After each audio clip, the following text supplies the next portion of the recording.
Hey guys, welcome to Tree of Savior. So this is going to be a short overview of what the game is. Well, from what I've experienced so far anyways. I'm sure there's much more. The max level is going to be 600, and right now in the closed beta test, the current cap is only 200. And yeah, like look at this map here. This map here should tell you that there's so many places to go through. And I'm certain that you'll get through at least more than like 60 bosses in your first 100 levels. Like, you'll fight through at least 60 of them. Some are recycled, but most of them unique. And then there's also many dungeons that's already available. So make sure you go and do these. Dungeons give about 10 times the amount of EXP per mob, but they also have about 10 times the amount of HP as well. I'm right now, like, I would say the easiest class to actually make is like a DPS class. So if you're going wizard, you're going all damage like pyromancer or whatever. Very easy to level in groups. Always easy to find groups and parties. I didn't go that route. I made a warrior. A warrior is even more easier to level. Wizard's probably the hardest class to level because it's like, if you're going support wizard, which is what I did, I always choose the class that's hardest to play and least favored, but always do crazy shit with it. But for the most part, playing wizard is definitely very hard, but playing a warrior is hella easy. Making a DPS class in warrior is like easy mode, like no regard. I got to level 85 in probably less than a day. That's much faster than the wizard that I made. And actually my wizard's right here. This is my own character. Yes, you can have two characters locked in. I'm not multi-boxing or anything or whatever. This is actually just part of the game. You can actually set up shop and then just log into your ult and play while your ult is buying stuff. For instance, like that's the items I'm looking for to make some weapon. And you notice we both have the same family name here. It's just a different character.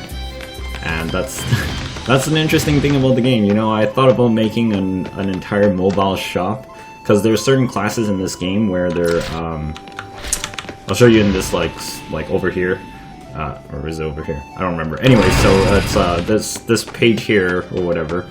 You can see like all these classes. Some of them have the red icon. The red icon means you're a DPS class. So, like these icons up here and the skills and attributes here, if they're red, it generally means you're geared towards DPS. If it's blue, you're geared towards a tank for that role. And green is obviously support. And then there's the one that's golden. The golden one is a very interesting one. Golden classes are utility. Utility meaning like you don't really have any like skills that actually do combat. Most of your skills are actually to like make stuff or sell stuff or set up shop somewhere else. So if I go to a different channel, you'll see a ton of people like selling their trash or whatever, or offering their services. Okay, I'm in the main channel. God, this place is like so freaking packed. So there's people here like repair max level attribute, for instance. This is a squire shop. If you go into a squire, which is off the warrior path, you can repair other people's stuff. And it costs a little bit more, but it's better than actually giving it to the NPC because it helps somebody else out, which I'm actually pretty cool with. And on top of that, if a player class repairs it, you can get over repaired. So my durability, it says 50 out of 40, whereas the NPC will only bring it up to 40 out of 40. And that's actually quite important for dungeon runs, because if you die a lot in dungeons, you don't want to warp back to town and then run all the way back to catch up to your party. It's so slow and like it takes forever to do that.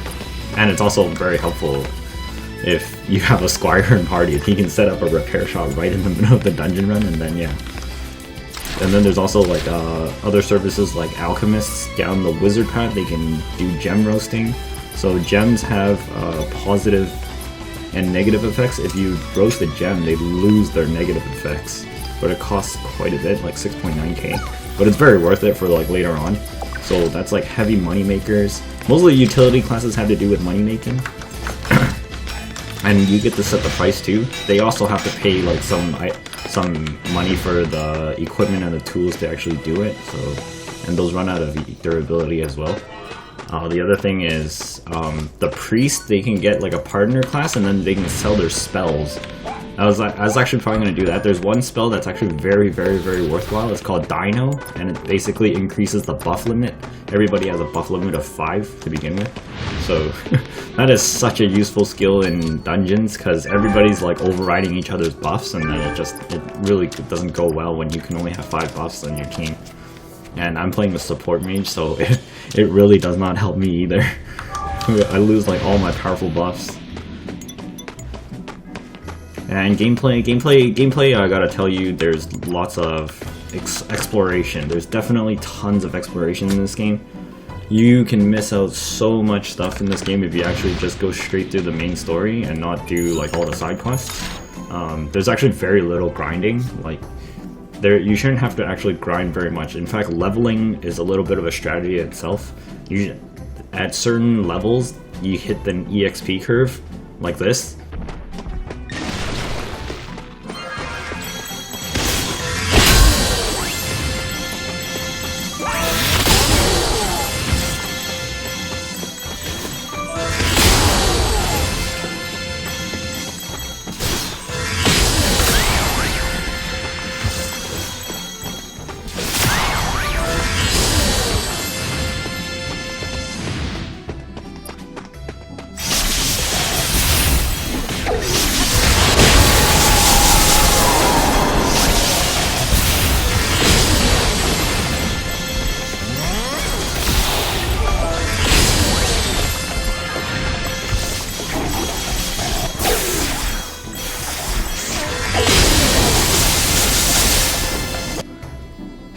And after, when you go through the EXP curve, your amount of EXP required to level resets down to an extremely low amount, and when you want to use your EXP cards, you want to use it during a few levels before the EXP curve. But it's hard to know when, but generally I think level 45 is really slow, and then once you hit level 46, you can level up from 46 to 49 in like the matter of like 2-3 minutes or something, but 45 will take like half an hour or 1 hour of grinding by itself. And then afterwards it'll be like pretty quick for the next few levels until it gets all the way up until 86, 87 or so, and then it becomes slow again, and then you use all your cards again till like 86 or 90 or something, and then you'll go like leveling like crazy again. So it's pretty intense. I was like, man, there's so much to learn about this game. I was like, what the? Just even leveling, like if you use all your cards early, you'll probably level pretty fast, but then you might be stuck in one area for a bit to grind, whereas I like to grind the easier parts and the parts where I can switch areas frequently, and then use the cards in the slow area where I'm stuck at. So it's a much better strategy than sitting in one area having to fight the same crap over and over and not getting anything out of it. Except for like slow EXP or lower mob density. That's another problem, considering there's a lot of people running around. So generally when you're doing your main quest, you'll start in like Clypeda, or obviously like you'll go through here, through these maps from the bottom here where my mouse is, to Shroudus Gorge, and then you'll go north. And then you'll go to Tenant Garden, Tenant Chapel, and then afterwards you'll teleport somehow over to... Oh no, from Nefritis you go to Veja Ravine, then you go to Vieta Gorge, and then finally you go from Vieta Gorge to Cobalt, Septini Glen, Gate Route, and then Gate Route up to Sergella, Cavilis, and then Cavilis you teleport to Gateway. Gateway you go all the way up to here, then you go to Tiltis, and you go to Rukis, then you go to King's Plateau, Zacarial Roads, and then the Royal Mausoleum. Then you end up at Stell Road, Goddess's Garden, some map over here in the Fidimian place, and then the second town up here. And then if you notice, like, you'll have missed like half of the maps that I didn't even mention on here. So you actually should remember to go back. So like once you hit about Tiltis Valley, you should actually go back to Clypeda and go to the Gaitis settlement area. This is an entire sub area where there's tons of quests, and you notice this pack of NPCs like right in the map there, all clustered in this one area. They have 1 billion quests there, and then you go up eventually into Baron Alermo, and then all the way through here to Tenant's Farm. And then that's what I did before I continued my main quest here. Otherwise you're gonna have to grind and wonder like, why am I grinding so much and why there's no quests in this area, right? So One funny thing about this is that the warrior is the only class that can sprint. I don't know why. Look at this, I'm the Flash! I'm the Flash! But yeah, the warrior is the only class that can sprint right now. It also consumes stamina at a much faster rate. It also moves slightly faster too. But warrior, so easy to play, holy. Like, so much easier than the wizard. And just like, I just play him like a glass cannon, I don't even have to worry. Going on, oh god. It's like, practically one-shot every mob that I've come across. My guy's only level 85. Actually, if I eat up these cards, I can probably just quickly get to, I think the next EXP curve is 86? Oh shit. Holy, okay, yeah, I just hit the EXP curve, so, like, I eat like 3 cards, I just went from 86 to 88, and it's like, you know, the next few cards is like already a few levels. Yeah, so now I'm level 90. The EXP curve there is 86, so we just experienced it ourselves here together. That was nice, I completely did not plan that. This guy is just pure damage. So my guy's class is 1 swordsman and triple Highlander, if you're curious. This guy's like a Cloud Strife, I guess, sort of. Charge up so long. That thing hits 4 times and I only tagged it once. It's like instant, and then I've got like my Omni Slash.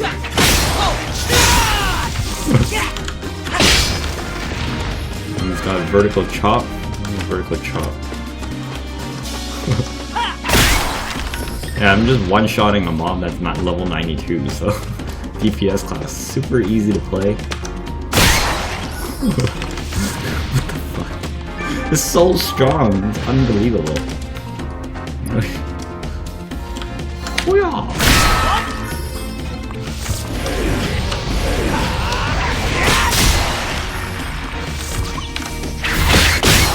The thing about damage too is if you can overkill a mob, overkilling a mob is very good because based on the overkill, so 107 there and 110, it means I get a bonus 107% and a bonus 110% in EXP, so practically double. And the thing you want to know about this is because when you run across a blessed mob, which I haven't found, and it's like finding a lottery ticket really in the game, and the blessed mob gives like 1,000 times the XP kind of thing, so if you can overkill a blessed mob, it's like getting 2,000 kills in that one mob. It's ridiculous. I did that with this guy and I found like 2 blessed mobs and I overkilled both of them and I gained about 14 levels in like 2 kills, and that only took like 10 seconds. It was pretty retarded. So you should know, like, you know, there's these things that you should know about so you don't waste the bonuses, for instance. So that's how I leveled this guy so quickly, was because I was lucky enough to find 2 blue mobs and then I overkilled it, and then crazy levels came about and my guy performed like a Super Saiyan explosion and just wiped out like every mob around him because he leveled 14 times, and then that explosion occurred 14 times and everything just died. I wish I caught it on camera. It was glorious. But yeah, let me see if I can find a boss. Bring us there. I think there's a boss around here. He's reading my quest text, and Leech has been lured to the magic circle. Okay, well, this thing here? No, it's not. It's just, oh god. God! Ah! Ah! Damn it! I have to show people stuff. How do I can't open this thing. What the?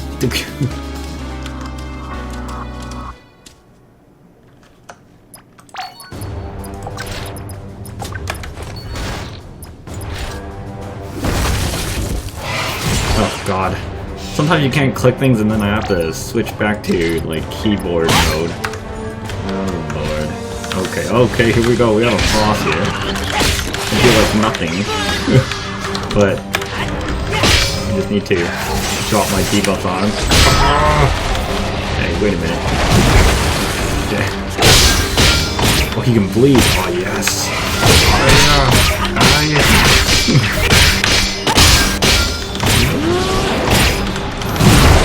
I'll have to kill this thing, too.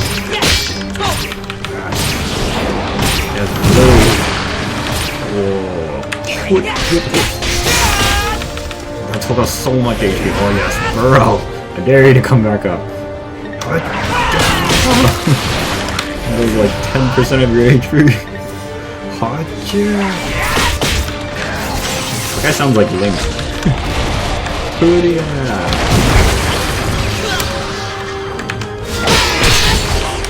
Oh. Oh. Woo.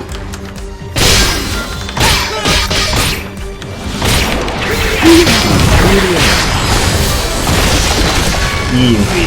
With a warrior, it's like so easy. I barely even took any damage there. Jesus.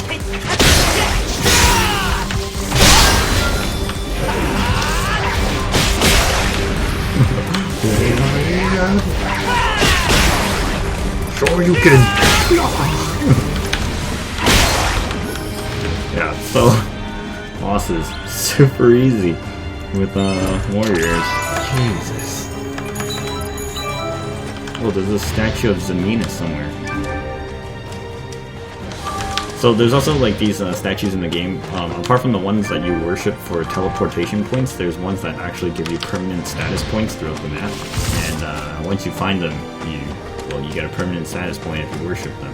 There's also some dungeons that are event maps. They have no quests in them. You just actually have to learn how to use. Oh shit! You just have to learn how to know what's going on in the map. And those ones sometimes have some puzzles. Some of them you have to type some numbers into your keyboard in the chat and say it out loud, be in front of the gate for it to unlock, kind of thing. That's the Royal Mausoleum Chapel.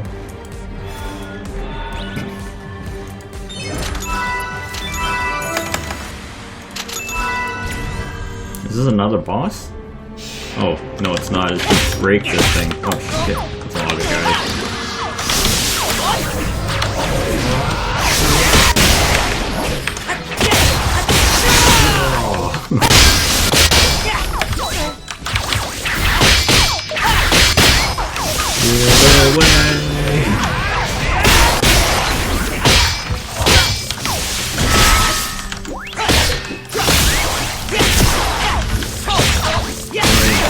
You all.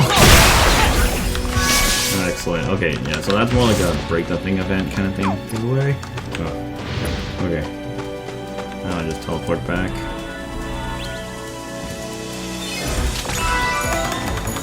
Alright, so I just got about like over 11 cards or so in EXP. To use those whenever I want to level up when I need to. And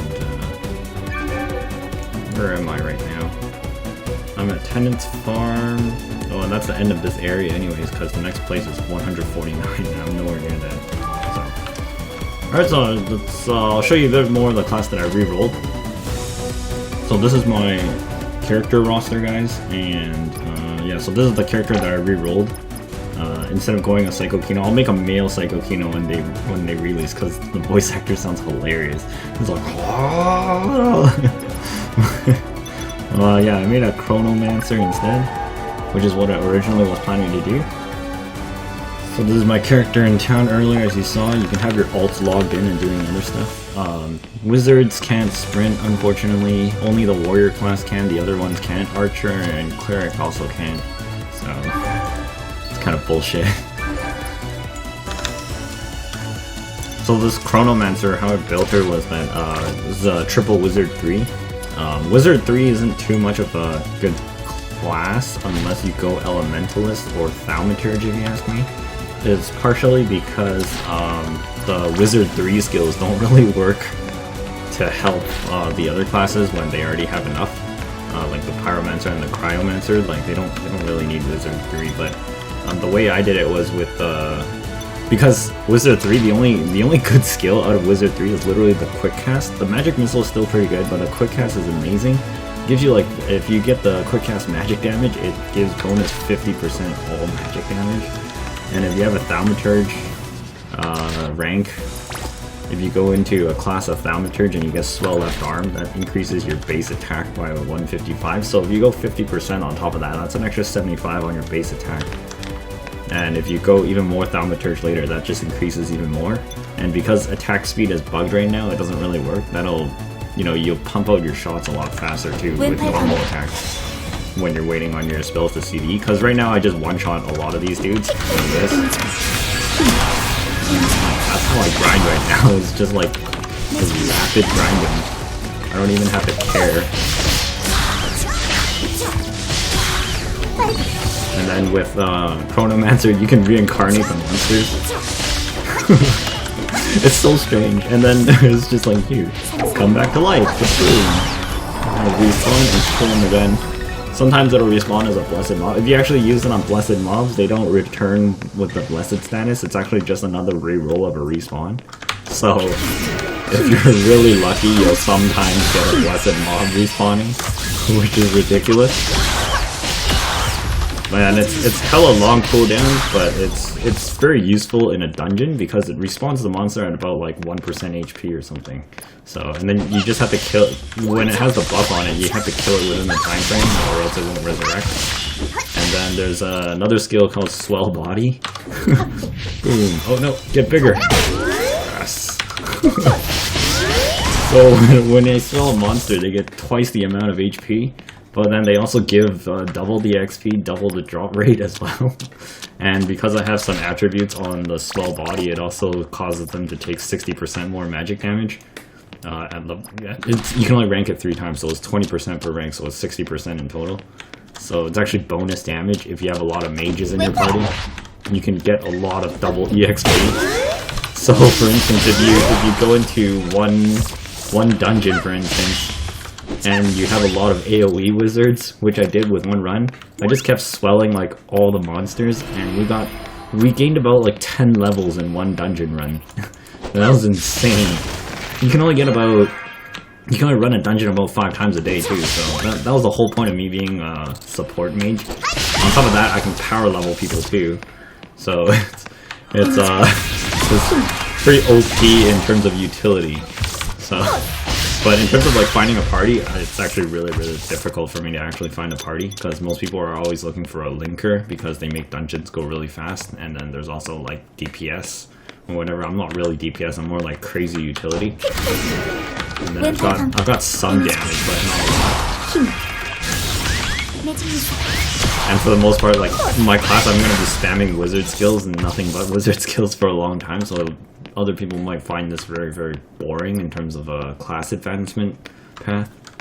But for me, I thought about it long and hard, so I know where I'm going with this. And I'm pretty sure I'm going to pull off some pretty ridiculous shit in the future with it. And also, it's because I don't see very many people pulling off like a Chronomancer anyways. A lot of people are either going Elementalist or some kind of damage class, and this is why I wanted to play this class, because it didn't seem like anybody else was. I don't see very many Chronomancers at all.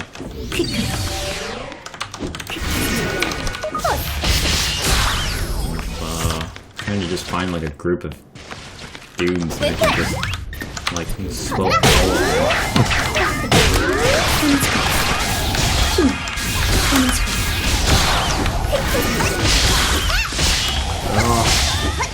Load.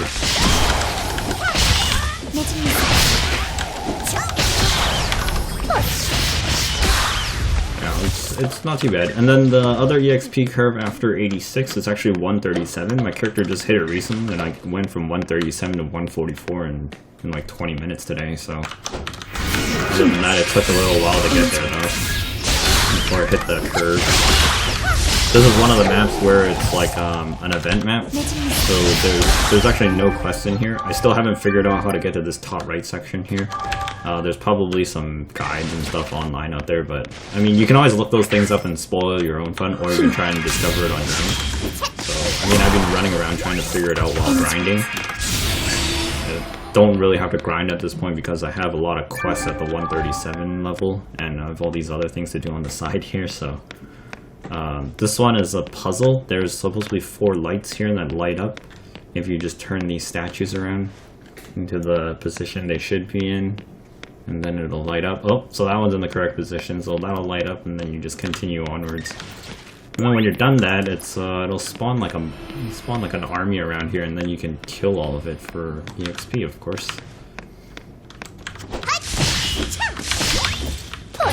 And I'll start the map event too, I think. Because then there's like a object here and an object here and an object here, and then somewhere down here you have to light all these candles. Alright, that one's lit. That one's lit. Facing down. Wait, is this even right? I don't think this is right.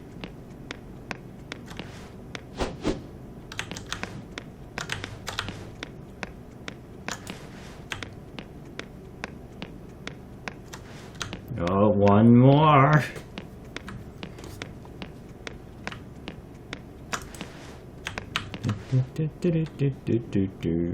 Oh shit, okay.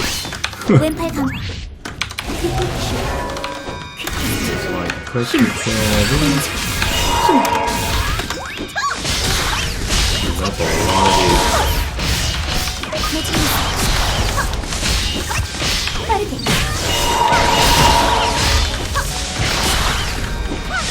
Quite a lot of guys there.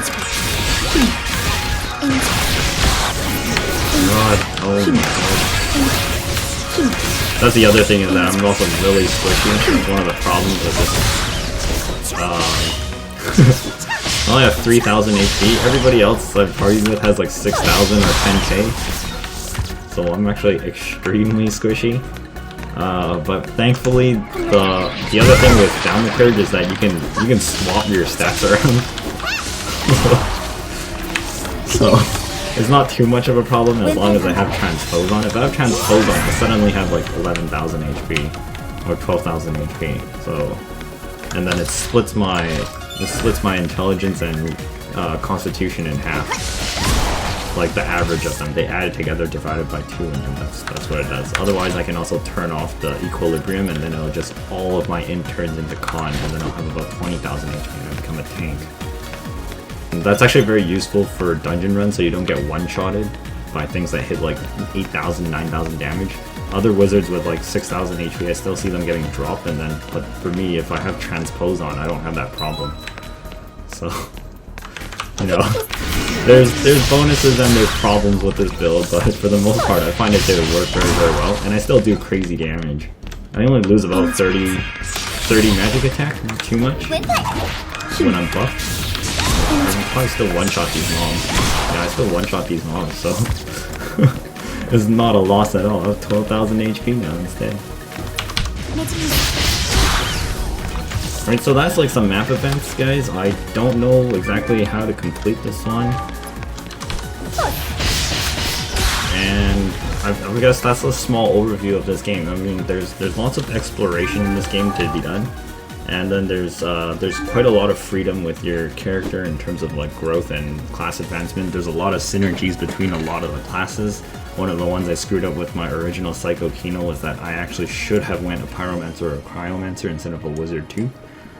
Because just because like the spell Psychic Pressure goes very well with those things. You can shotgun spray like Ice Wall and Fire Elements out of like the other spells, so they work together on those things. I don't know why I have a main quest here, but that's alright. And oh, that's probably to go to the Demon Prison.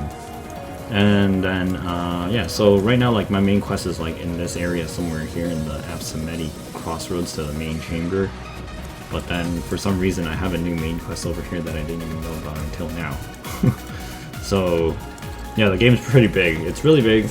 Those of you wondering what's up with this game, it's there's a lot of exploration for one. Just to summarize, there's a lot of exploration, a lot of freedom with your character growth, there's a lot of classes to try out, there's other classes that generally most MMOs don't have, like utility classes that I mentioned earlier, like squires, alchemists.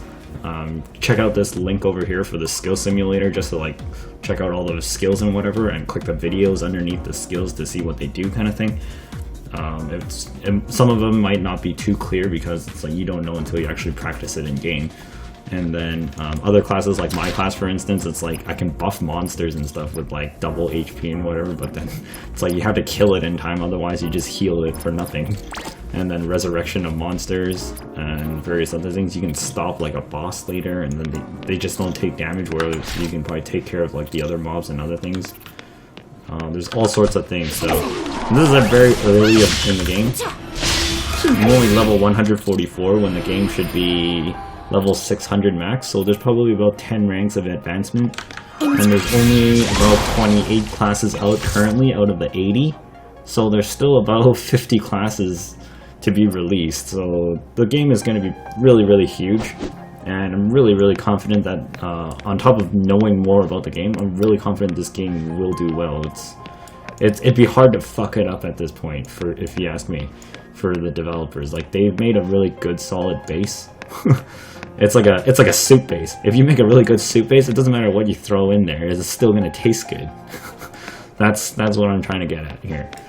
And it's not baseless, and the game is going to be free to play, surprisingly. So, you know, I hope to see you all on here if you are looking forward to it. Some of you have expressed that, like, even the game style isn't your art style. You notice that you realize, like, even though you don't like the art style, you realize that the game is good. You've actually expressed it to me, just like in messages and comments. So, even the people who don't like the art style know it's a good game. It might not be your cup of tea. I obviously get it. Like, no game is for everybody. But I'm saying this is a good game that you should give it a shot, even if you don't know if you like it or not. So you might end up liking it, or you might just, you know, try another one. But yeah, for the people who are looking for RPG, it's very good. No doubts about it. And if you're grinding a lot in this game, you should actually try and figure out where you missed out on some quests. Or either that, if you're close to a dungeon level, because dungeons give a lot of EXP, and to me that's an area where you can reduce a lot of grind, because you run a few dungeons, you'll definitely gain over like 4 or 5 levels. Alright guys, so thanks so much for watching. I'll see you all in the next one, so bye bye for now.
참사랑